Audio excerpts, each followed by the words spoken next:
د اسد څلرویشتمه په زرینو کرښو لیکلی تاریخ. د عثماني خلافت په سقوط سره اسلامي نړۍ د وحدت، عظمت او دبدبې له افق نه غروب وکړ.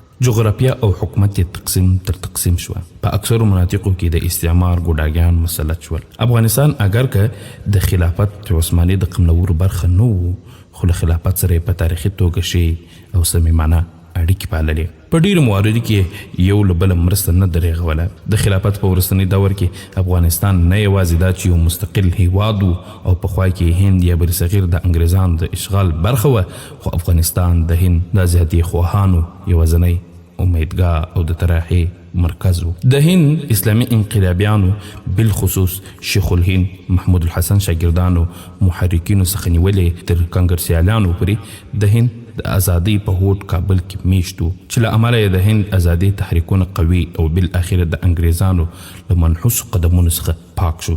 کله یو طرف وروسته له عثماني خلافت څخه افغانستان د مسلمانانو او ازادۍ خواهانو د امید مرکز و، له بلې خوا کفري امپراتورۍ هم دې طرف ته متوجه وي. د انګریزانو له مسلسلو ناکامو یرغلونو وروسته شوروي کمونیسټي ښکېلاک هم په خپل وار د ګرمو اوبو په تکل د انساني وینې زبېښونکي سرې داړې د افغانانو په وینو رنګ کړې. د لس کلن بربریت او هجوم په دوران کې 1.5 میلیون افغانان شهیدان او په لکونه زخمیان کړل. سمه او غرې په پرسونل ضد ماینونو وپوښل چې د افغانانو د نسل کشۍ پرته بله معنا نه لرله. کلي او بانډې له خاور سره خاورې کړې.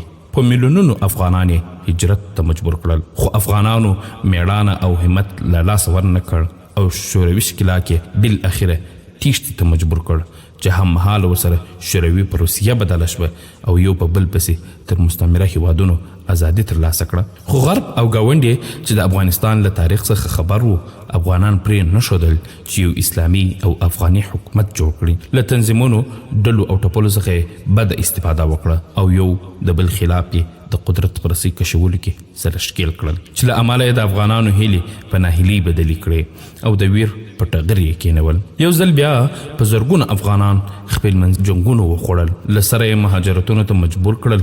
کابل چې تر دې مهاله جوړ پاتې شوی و په کنډواله بدل شو.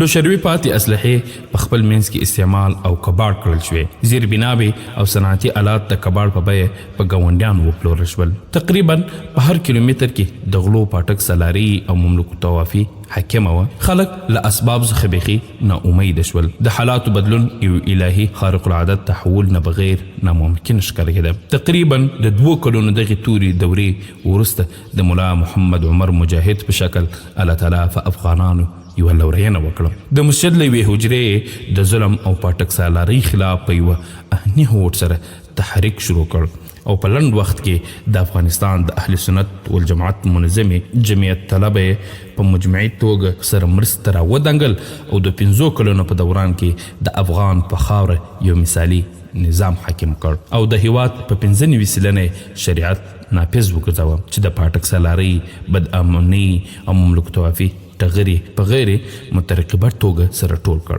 داسې بې بیلګې امن یې قائم کړ چې د نړۍ د ترقۍ ماشین ورته له تحیر نه ګوته په غا شو. خو غرب او اهل کتابو د اسلام له دغه وړوکي حاکمیت څخه خطر حس کړ. په خپلو ملکونو او وګړو یې له اغیز وویرېدل، چې په لومړي سر کې د بدنامولو کوښښ وکړ او بیا د تضعیف په تکل د بندیزونو په لګولو خپلې منحوسې ارادې څرګندې کړې او بالاخره په اجتماعي توګه سره د یرغل له بهانو وروسته د اشغال او یرغل لارې ته مخه کړه. تقریبا د 50 هیوادونو عملی فوزي اتحاد سره چې د نړۍ اکثره ملکونه حلیفانو ګران هیواد اشغال کړ. خو دغه مغرور نړۍ چې امریکا یې مشري کوله، بالاخره د 20 کلونو ناخوالو، ظلمونو، وحشتونو، تخریبي کلتوري عقیدو او فکري تجاوزونو چې کتابونه پرې لیکل کېدای شي د شوروي او انګریزانو په برخلیک اخته شوه. افغانانو یو ځل بیا د سرونو په بیه تاریخ رقم کړ چې د نړۍ په سترګو کې ناچیز معلومېدل او اشغالګر یوازې مرګ او اسارت ورته ټاکلی وو. یو ځل بیا بریمن او اشغال ماتونکي شول. هو، مسلمانانو او افغانانو دغه زرین تاریخ په الهي نصرت سره د حق د غلبې په مټ د اسد په 24مه د تل لپاره په زرینو کرښو ولیک او راتلونکي نسلونو ته د امانت په شکل د ویاړ او درس په پار